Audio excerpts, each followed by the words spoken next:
Hey everyone, and welcome back to another video. And in this video, I'm going to show you how to connect a new payment method with Cox Online. Now, this video is going to be particularly useful for individuals. Let's say that you're paying for Cox Internet or Cox Mobile, and you want to use a different payment method in order to pay for your bill. How do you actually go ahead and set that up? Now, this video is going to be short, sweet, and simple, guys. There's not going to be a lot of steps involved. Now, in order to do this, what you're first going to do is log into your Cox account. In the upper right-hand corner, you want to click on this icon here, and then you want to click on My Bill. Once you click on My Bill, you're going to see this option here that says Manage Payment Methods.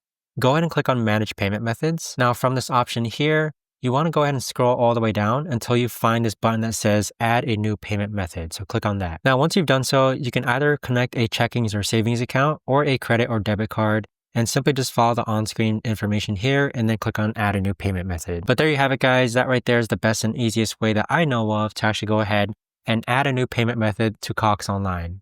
If you guys know of a better or easier way to actually do this, let me know in the comments down below.